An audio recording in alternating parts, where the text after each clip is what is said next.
ఈ కొత్తగూడెం అభివృద్ధి కోసము ప్రతిపాదిత 600 కోట్ల రూపాయల అంశం ఏదైతే ఉందో ఇందులో ఆ బిడ్డింగ్ ప్రాసెస్ని కేవలం 2 రోజుల్లోనే అధికారులు పూర్తి చేశారు.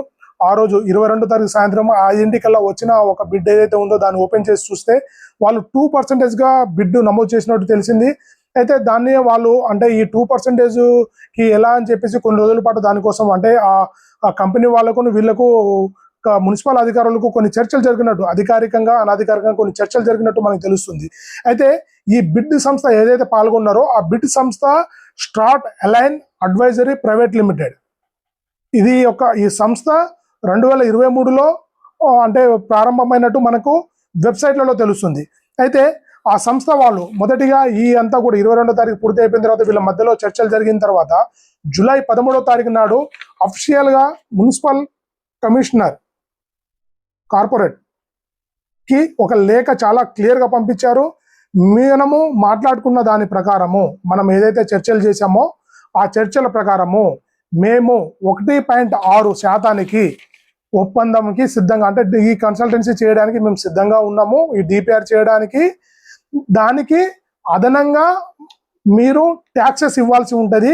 ఆ ట్యాక్సెస్ ఎంతైతే అంత ట్యాక్సెస్ కట్టాల్సి ఉంటుంది. కానీ 1% టోటల్ ప్యాకెట్లో మాకు ఇస్తే మనం మాట్లాడుకున్న దాని ప్రకారం మేము దీనికి సిద్ధమే అని చెప్పేసి వాళ్ళు దాన్ని క్లియర్గా ఒక లేఖ పంపించారు. దానికి తిరిగి మన మున్సిపల్ అధికారులు అదే నెల అంటే జూలై నెల 15వ తారీఖు ఒక లేఖను ఒకటి పంపించారు వాళ్ళు. ఇది ఆ లేఖ. ఓకే, ఈ లేఖలో చాలా క్లియర్ చాలా సబ్జెక్ట్గా ఉంది. మీరు ఏదైతే దీనికోసం ఆ టెండర్ వేశారో ఆ టెండర్ తాలూకు మేము మిమ్మల్ని ఒక రిక్వెస్ట్ చేసుకున్నాము. ఆ రిక్వెస్ట్కి మీరు ఒప్పుకున్నారు, దానికి ధన్యవాదాలు. కానీ మీరు అఫీషియల్గా టెండర్ అంటే ఏదైతే అగ్రిమెంట్ ఉందో ఆ అగ్రిమెంట్ చేసుకొని మీరు ప్రాసెస్ స్టార్ట్ చేయండి అని చెప్పేసి వీళ్ళు వాళ్ళకి లెటర్ కూడా వాళ్ళకి పంపించడం జరిగింది. దానికి వాళ్ళు జూలై 30వ తారీఖు నాడు ఇక్కడ చాలా క్లియర్గా డేట్ కనబడుతుంది. జూలై 30వ తారీఖు నాడు వాళ్ళు కూడా వీళ్ళకి ఒక లేఖ పంపించారు కార్పొరేషన్ అధికారులకి. ఇది అఫీషియల్గా ఓకే మనం అఫీషియల్గా చేసుకున్నాము, టెండర్ ప్రాసెస్ అంతా కూడా మేము అఫీషియల్గా చేసుకుంటున్నాం. మనము దీనికి మీరు కావలసిన ఏదైతే నియమ నిబంధనలు పెట్టారో దానికి మేము కూడా సిద్ధమే. 1.6% కూడా మేము ముందుకెళ్తాము. అయితే ఏదైతే ఈ పర్సంటేజెస్ ఉన్నాయో ఆ పర్సంటేజ్ని కనుక మనం ఒకవేళ అంకెల్లోకి మార్చుకోగలిగితే అంటే ఒకవేళ మనకు 600 కోట్ల రూపాయలు ప్రతిపాదిత ఏదైతే అంశం ఉందో దానికి మనకి ఆ డబ్బులు మంజూరు 600 కోట్ల రూపాయలు ప్రాజెక్ట్ కింద సక్సెస్ అయితే 2% చొప్పున 2% చొప్పున సుమారు 12 కోట్ల రూపాయలు కేవలం డిపిఆర్కే 12 కోట్ల రూపాయలు ఇవ్వాల్సి ఉంటుంది. ట్యాక్సెస్ అదనంగా సుమారు అవి ఒక 2 కోట్ల చిల్లర అవుతుంది. అంటే సుమారు 14 కోట్ల చిల్లర డబ్బులు మనం ఏదైతే ఓన్లీ డిపిఆర్కే వెచ్చించాల్సి ఉంటుంది. ఒకవేళ ఇప్పుడు అధికారులు వాళ్ళ మధ్య జరిగిన ఒప్పందం ప్రకారం 1.6కి ఇది ఓకే అయింది కదా. ఒకవేళ 1.6 చొప్పున చూస్తే ఈ లెక్క ప్రకారము 600 కోట్ల రూపాయలకి 9,60,00,000 రూపాయలు ఒక డిపిఆర్కే 9,60,00,000 రూపాయలు మనము ఖచ్చితంగా చెల్లించాల్సి ఉంటుంది. ఒకవేళ దానికి అదనంగా ట్యాక్సెస్ చూస్తే అంటే ట్యాక్సెస్ ఇప్పుడు సాధారణంగా వస్తు పన్ను ట్యాక్సెస్ ఇవన్నీ కూడా 18% దాకా ఇస్తున్నారు.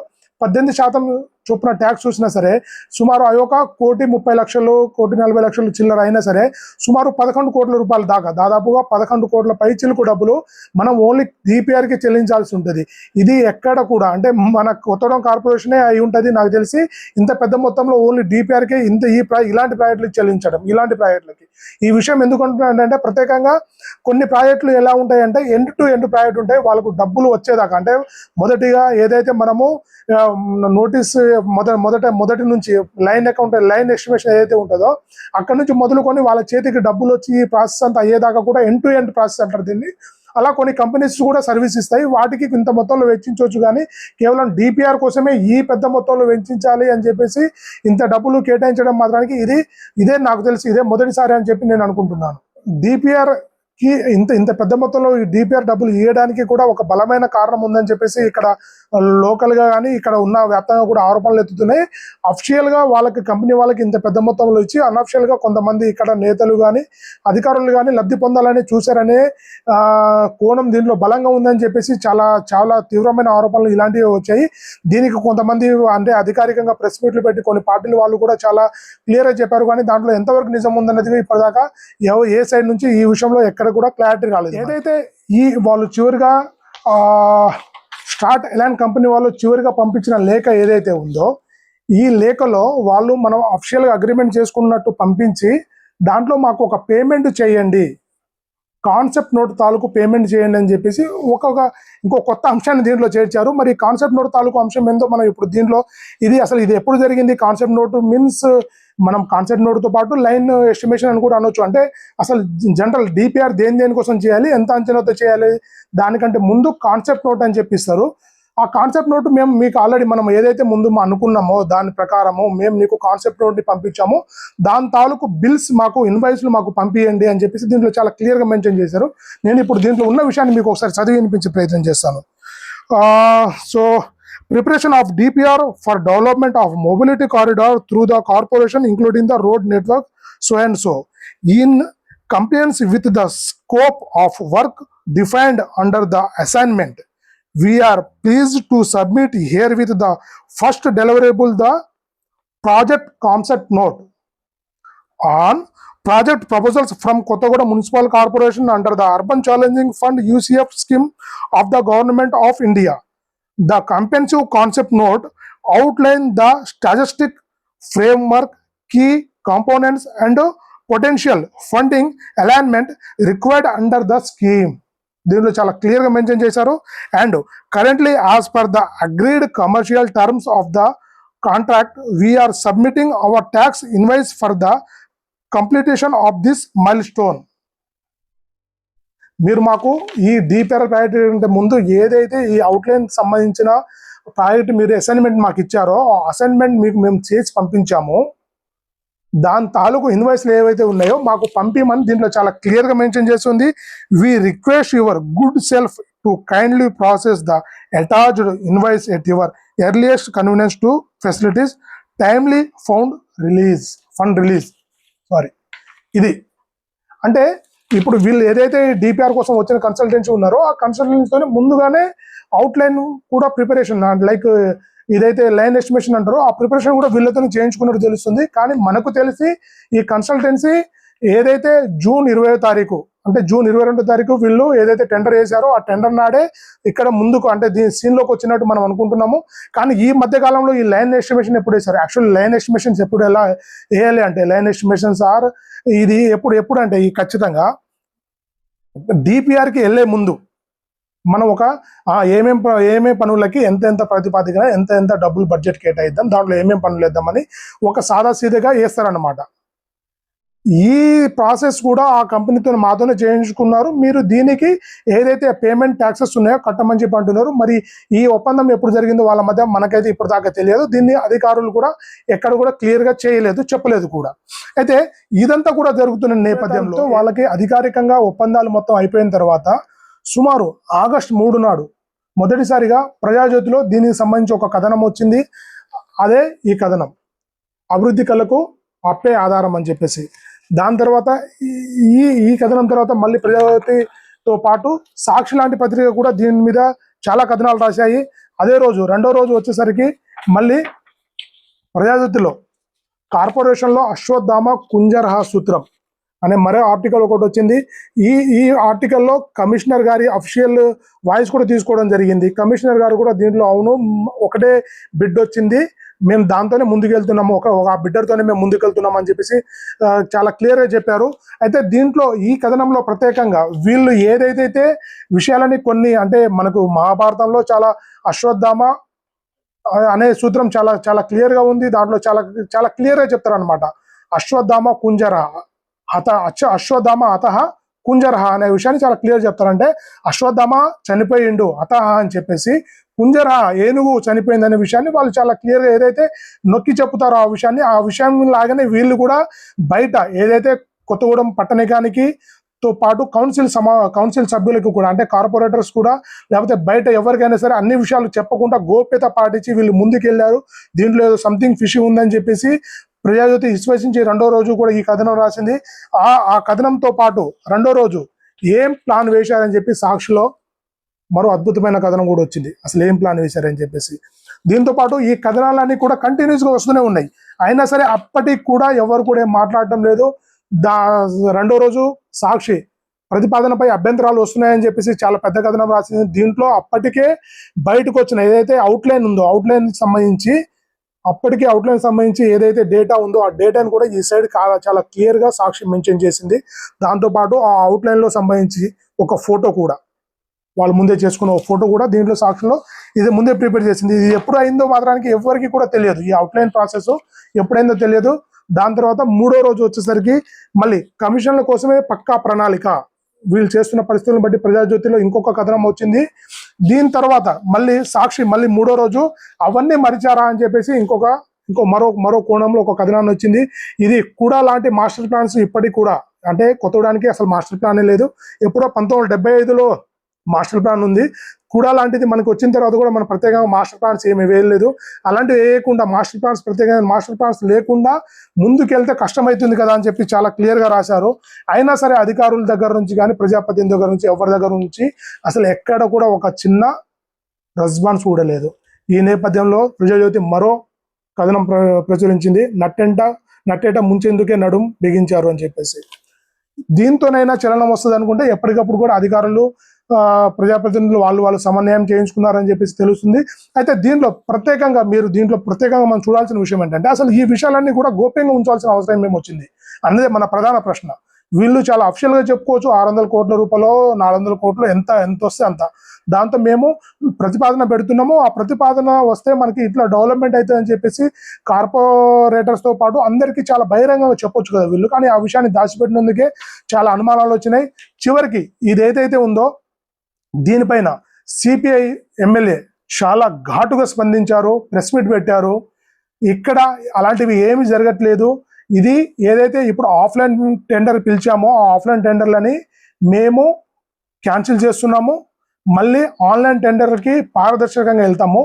ఏ చిన్నపాటి మేము కమ్యూనిస్టులం కాబట్టి ఏ చిన్నపాటి లిటిల్ ఆఫ్ బిట్ ప్రజలకి అనుమానం ఉన్నా సరే మేము దాన్ని సహించబోము. ఖచ్చితంగా మేము పారదర్శకం వైపే అడుగులు పెడతామని చెప్పేసి కూననేని గారు గురువారం నాడు బహిరంగంగా వాళ్ళ క్యాంప్ ఆఫీస్లో ప్రెస్ మీట్ పెట్టి వాళ్ళ కార్పొరేటర్లు అందరిని పిలిపించి దాంతోపాటు కమిషనర్ గారు, మేయర్ గారు అందరూ వచ్చి కూడా చాలా ఉందాగా ప్రెస్ మీట్ నిర్వహించారు. దాంట్లో చాలా క్లియర్గా చెప్పారు ఆయన ఈ ప్రాసెస్ అన్ని కూడా కొత్తగూడెం అభివృద్ధి కోసము కేవలము అంటే ఈ యూసీఎఫ్ ఫండ్ ఏదైతే ఉందో దీంట్లో 200 కోట్ల రూపాయలే మనకి గ్రాంట్ అయితే నేనే దాన్ని 600 కోట్లకు ప్రతిపాదించాను. దీని వెనకాల నాకు చాలా కష్టం ఉందని చెప్పేసి ఆయన ఆవేదన చాలా క్లియర్గా చెప్పుకున్నాడు. అయితే మరి అసలు ఇదంతా చేసింది ఎవరు? ఈ ప్రాసెస్ అంతా కూడా అంత అవగాహన రాహిత్యంగా చేసింది ఎవరు? కమిషనరా? ఫర్ ఎగ్జాంపుల్ ఒకవేళ ప్రజాప్రతినిధులు ఎవరైనా సరే వాళ్ళకి చెప్పొచ్చేమో, కానీ సార్ ఇది కాదు ప్రాసెస్, మన ప్రాసెస్ ప్రకారం వెళ్ళాలని చెప్పేసి అధికారిని చెప్పాలి కదా, అవగాహన కల్పించాలి కదా. ఆమె ఒక ప్రభుత్వ ఉద్యోగి, పైగా ఇంత పెద్ద మున్సిపల్ కార్పొరేషన్కి ఆమె కమిషనర్. ఈ విషయాలు ఏవి కూడా ఆమె చెప్పలేదు. నిన్న ప్రెస్ మీట్లో ఆమె కూడా వచ్చి ఆమె ఏ మాట కూడా చెప్పలేదు. ఆమె పైన ప్రధానంగా ఈ విషయాన్ని కూడా మనం ప్రస్తావించాలి ఖచ్చితంగా. ఆమె పైన కూననేని గారు చాలా అసహనం వ్యక్తం చేశారు. ఏందమ్మా అంటూనే మీరు చేసిన దానికి మేము ఇక్కడ సమాధానం చెప్పుకోవాలా, మీకేమైనా ఇబ్బందిగా ఉందా అని చెప్పి చాలా అసహనం వెలగెక్కారు. అసలు ఆమె ఖచ్చితంగా ఈ విషయంలో ఆమె ఎక్కడైనా పొరపడిందా అనే విషయాలు మనకు దీనిలో తెలియాల్సి ఉంది. దాంతోపాటు నిన్న ఇదే ప్రెస్ మీట్లో మేయర్ గారు కూడా వచ్చారు. మేయర్ గారు ఆయన ఎలాంటి బాధ్యత తీసుకోలేదు.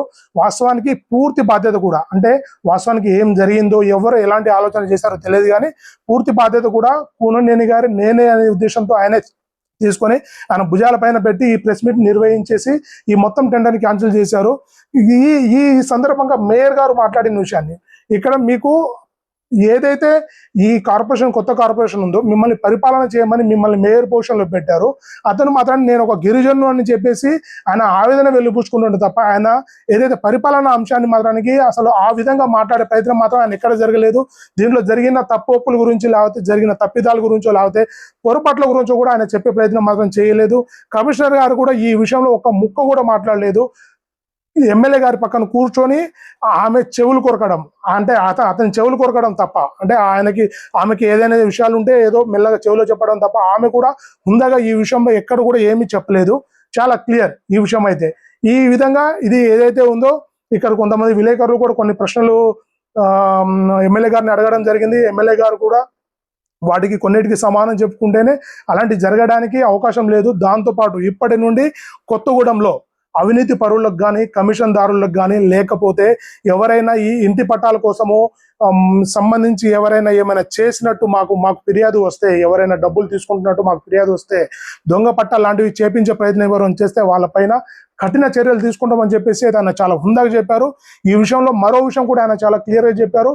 ఇది మా కార్పొరేటర్లు మా ప్రతినిధులు అయినా సరే నేను ఊరుకోబోనని చెప్పేసి తీవ్రమైన హెచ్చరిక ఆయన ఖచ్చితంగా చెప్పారు. దీనికోసం నేను ఇప్పటికే పోలీసు వాళ్ళతో పిలిపించి సమీక్ష కూడా చేశాను. ఇలాంటి అపవాదులు ఎవరి మీద ఉంటే, అంటే అపవాదు మీన్స్ ఇలాంటి పనులు చేస్తున్నట్టు ఎవరైనా మీ దృష్టికి వస్తే వాళ్ళ మీద ఖచ్చితంగా కఠిన చర్యలు తీసుకోవాలని చెప్పేసి ఆయన చాలా క్లియర్గా నిన్న చెప్పారు.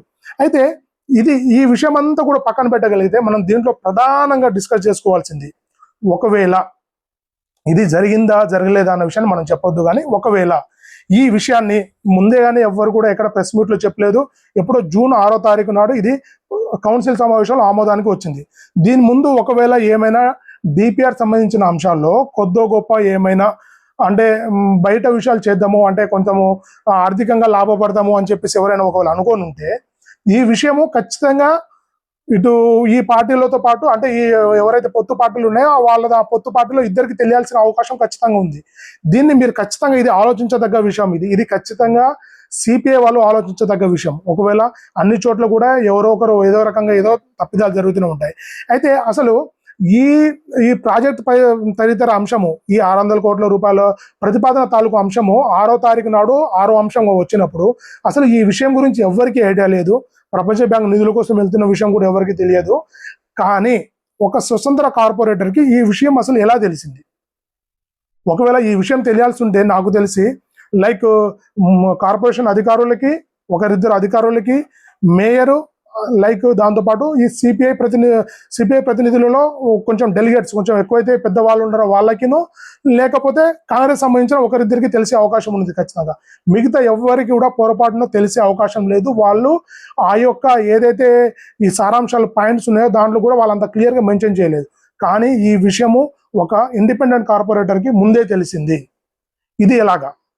ఇప్పటికే సిపిఐని బదనాం చేయాలనో లేకపోతే సిపిఐని ఇక్కడ కొంచెం డామినేషన్ చేయాలని చెప్పేసి ప్రత్యేకంగా ఒక వ్యక్తి కంకణం కట్టుకొని తిరుగుతున్నారన్న విషయాన్ని సిపిఐ పార్టీ వాళ్ళు కూడా గ్రహించారు. ఒకవేళ వీళ్ళతో పొత్తు ధర్మం అంటూనే ఆ పార్టీలోని ఆ నేత ఎవరైతే ఉన్నారో అతనేమైనా ఈ విషయాన్ని స్వతంత్ర అభ్యర్థి ద్వారా పావులా వాడుకొని ఏమైనా ముందుకు సాగించారా? అసలు ఈ విషయం మీద ఇంకా దీంట్లో పెద్ద విషయం ఏంటంటే స్వతంత్ర అభ్యర్థి సిపిఐ పార్టీ కాదు అన్నట్టు లేకుండానే వాళ్ళు కలిసిమెలిసి ఉన్నారు. అతని పర్మిషన్ లేకుండానే, మాకు తెలిసి అతని పర్మిషన్ లేకుండానే సిపిఐ అధిష్టానము మేము 20 కార్పొరేషన్ ఎన్నికలలో మేము 21 కార్పొరేటర్లను సీట్లను గెలిచాము. 22వ సీటు మాకు ఈ ఇండిపెండెంట్ అభ్యర్థి అని చెప్పి అతని ప్రమేయం లేకుండానే వాళ్ళు ఉందాగా చెప్పుకున్నారు. అంటే వీళ్ళిద్దరి మధ్య అంత బంధం ఉండేది. దాంతోపాటు ఆ కార్పొరేటర్ ఏదైతే పోటీ చేశారో అక్కడ సిపిఐ వాళ్ళు కనీసం పోటీకి ఒక మనిషిని కూడా ఉంచలేరు. వాళ్ళు అంటే వీళ్ళ తరపున ఒక క్యాండిడేట్ని కూడా పెట్టలేదు. వాస్తవానికి ఆ పెద్ద బజార్ ప్రాంతం అంతా కూడా, పెద్ద బజార్తో పాటు ఆ మేయర్ బస్తీ ప్రాంతం అంతా కూడా సిపిఐకి దాదాపు కంచుకోటే. అక్కడ అందరు కూడా హమాలి వర్కర్స్ ఉంటారు, వీళ్ళకి పెద్ద యూనియన్స్ ఉన్నాయి. వీళ్ళు చెప్పుంటే వీళ్ళు కనుక అక్కడ ఒకళ్ళు ఎవరికైనా పోటీకి నిలిపి ఉంటే ఖచ్చితంగా అక్కడ లైక్ ఈ ఇప్పుడు స్వతంత్ర అభ్యర్థి అటు సిపిఐ వాళ్ళు పోయి అటు కాంగ్రెస్ వచ్చేదో అది ఏం జరిగేదో ఏదో సంథింగ్ అయితే జరిగేది ఖచ్చితంగా. కానీ వీళ్ళు అతని మీద ఉన్న కాన్సెప్ట్తో అసలు అక్కడ మనిషిని కూడా నిలబెట్టే ప్రయత్నం చేయలేదు. కానీ ఆ వ్యక్తే ఇవాళ వీళ్ళు తీసుకున్న ఒక నిర్ణయానికి అడ్డుపడ్డారు.